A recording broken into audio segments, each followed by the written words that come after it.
पाठ 6 कुंती। यदुवंश के प्रसिद्ध राजा सूरसेन श्री कृष्ण के पितामह थे। इनकी प्रथा नाम की कन्या थी। उसके रूप और गुणों की कीर्ति दूर दूर तक फैली हुई थी। सूरसेन के फुफेरे भाई कुंती भोज की कोई संतान ना थी। सूरसेन ने कुंती भोज को वचन दिया था कि उनकी जो पहली संतान होगी उसे कुंती भोज को गोद दे देंगे। उसी के अनुसार सूरसेन ने कुंती भोज को प्रथा गोद दे दी। कुंती भोज के यहाँ आने पर प्रथा का नाम कुंती पड़ गया। प्रथा का नाम कुंती पड़ गया। कुंती के बचपन में ऋषि दूर्वासा एक बार कुंती भोज के यहाँ पधारे। कुंती ने 1 वर्ष तक बड़ी सावधानी व सहनशीलता के साथ उनकी सेवा शुश्रूषा की। उसकी सेवा टहल से दूर्वासा ऋषि प्रसन्न हुए और उसे उपदेश दिया और बोले, कुंती भोज कन्या, तुम किसी भी देवता का ध्यान करोगी तो वह अपने ही समान एक तेजस्वी पुत्र तुम्हें प्रदान करेगा।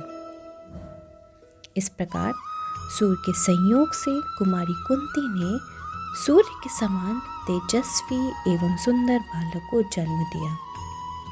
जन्मजात कवच और कुंडलों से शोभित वही बालक आगे चलकर शस्त्रधारियों में श्रेष्ठ कर्ण के नाम से विख्यात हुआ।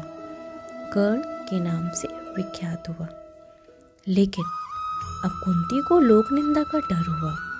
उसने बच्चे को छोड़ देने ही उचित समझा। इसलिए बच्चे को एक पेटी में बड़ी सावधानी के साथ बंद करके उसे गंगा की धारा में बहा दिया। बहुत आगे जाकर अधिरथ नाम के एक सारथी की नज़र उस पर पड़ी।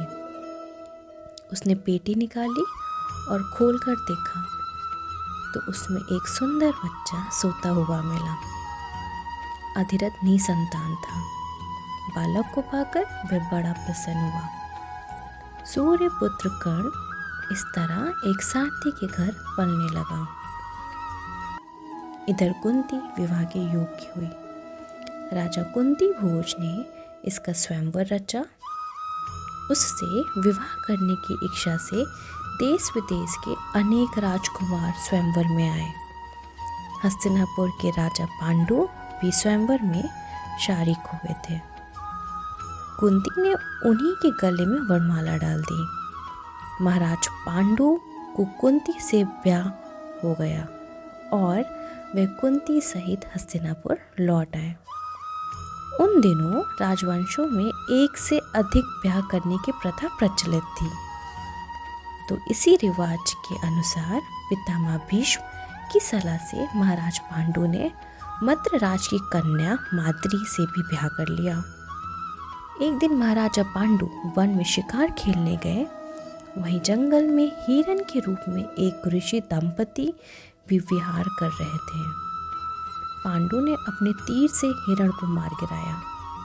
उनको यह पता नहीं था कि यह ऋषि दंपति है। ऋषि ने मरते मरते पांडु को शाप दिया। ऋषि के शाप से पांडु को बड़ा दुख हुआ।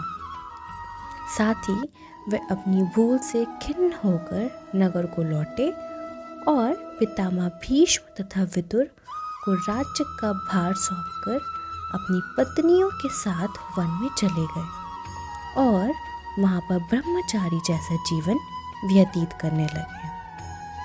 कुंती ने देखा कि महाराज को संतान लालसा तो है, लेकिन ऋषि के शापवश पर संतोपति नहीं कर सकते। अतः उसने विवाह से पूर्व दुर्वासा ऋषि से पाए वरदान का पांडु से जिक्र किया। उनके अनुरोध से कुंती और माद्री ने देवताओं के अनुग्रह से 5 पांडवों को जन्म दिया। वन में ही 5 का जन्म हुआ और वहीं तपस्वियों के संग वे पलने लगे। अपनी दोनों स्त्रियों तथा बेटों के साथ महाराज पांडु कई वर्ष वन में रहे। वसंत ऋतु थी। सारा वन आनंद में डूबा हुआ सब प्रतीत हो रहा था। महाराज पांडु माद्री के साथ प्रकृति की इस उद्यागरमाए सुषमा को निहार रहे थे। ऋषि के सांप का असर हो गया, तत्काल उनकी मृत्यु हो गई। माद्री के दुख का पार ना रहा। पति की मृत्यु का वह कारण बनी। यह सोचकर पांडु के साथ ही वह भी मर गई। इस दुर्घटना से कुंती और पांचों पांडवों के शोक में सीमा ना रही, पर वन के ऋषि मुनियों ने बहुत समझा बुझाकर उनको शांत किया और उन्हें हस्तिनापुर ले जाकर पितामह भीष्म के सुपुत्र किया। युधिष्ठिर की उम्र उस समय 16 वर्ष की थी। हस्तिनापुर के लोगों ने जब ऋषियों से सुना कि वन में पांडु की मृत्यु हो गई है तो उनके शोक की सीमा ना रही। पोते की मृत्यु पर शोक करती हुई सत्यवती अपने दोनों विधवा पुत्र वधुओं अंबिका और अंबालिका को साथ लेकर वन में चली गई। तीनों वृद्धाएं कुछ दिन तपस्या करती रहीं और बाद में स्वर्ग सिधार गईं।